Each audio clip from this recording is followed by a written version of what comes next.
viewers, Merissa v. Grayson here, and you are watching Blended Family TV, where we cut through all of the blended family BS and help you make your way from drama to peace and hopefully harmony.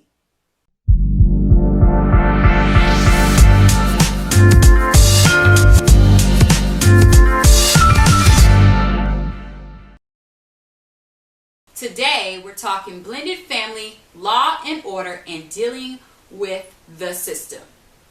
The child support system, that is. And today I wanted to talk about child support and the importance of documenting the child support payments that you make in order to avoid being considered a deadbeat by the system. Time and time again, what happens is one parent will provide financially for their child, whether that include buying groceries, paying for food, helping the other parent pay their bills, whatever the case may be, or they may just directly give money to the other parent to help support the child. And then that parent who is receiving the assistance or the money that's supposed to go towards helping the child may at some point decide that they're going to just open up their own child support case in order to establish child support in the system. Or if a case is already open, they may just go ahead to the child support office or to the family court and complain that they haven't been receiving any support from the other parent and that they haven't been helping out financially when it comes to taking care of the child. The problem this creates is that obviously if you have been paying your child support, you want to get credit for it, right?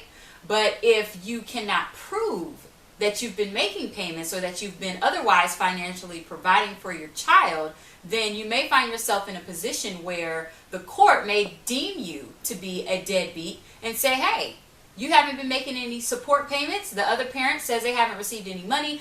You don't have any proof that you have been paying payments. So we're going to say that you should have been making payments according to your orders if there's some that exist. And you are responsible for child support arrears, also known as back support. They may decide that you need to have a lien placed on your property or your assets, or that your bank accounts need to be levied, or put other remedies in place that are supposed to help the parent who claims they haven't been receiving support get support. Here's what you can do to try to make sure that this does not happen to you. Although under normal circumstances, we believe that cash is king, right? But when it comes to child support, that's not the case. Cash is not easily traceable, and unless the other parent is giving you receipts, then the amount of money and time that you will spend trying to go back and track the cash payments that were made and prove that you were actually making payments, it may end up being greater than the support that you owe itself.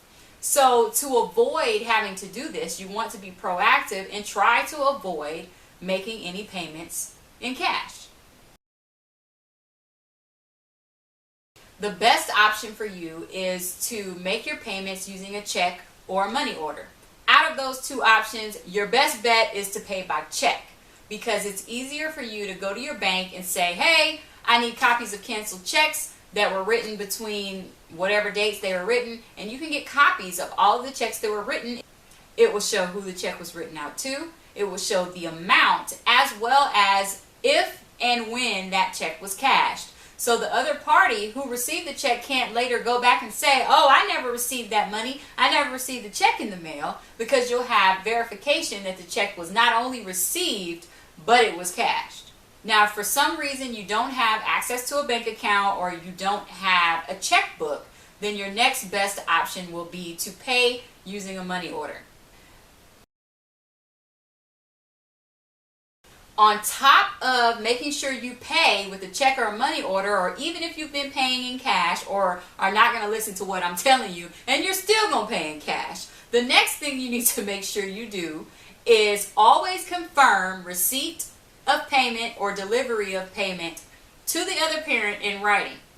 That means you need to CYA. Cover your behind.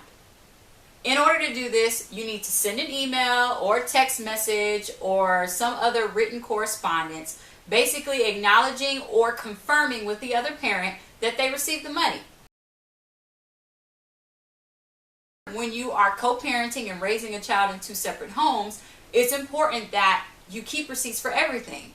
Not only to prove that you've been paying child support, but also for tax purposes. Those receipts will definitely come in handy. So though it may be easier to just toss them, make a habit of keeping the receipts and keep them in a binder or keep them in an envelope or some other kind of file to document all of the money that you're spending taking care of your child in case you need to verify that later on. So what about you? Have you ever had any problems proving that you actually pay your child support, or have you ever been accused of not paying child support or not supporting your child when you actually do? If so, I'd love to hear your story in the comments. And if you enjoyed this video, make sure you share it with someone who could use the information. As always, thank you for watching. Make sure you hit the subscribe button so you can get notifications when I post new videos, which will be up every Thursday and Saturday. And until next time, try to keep your blended family law in order. Bye.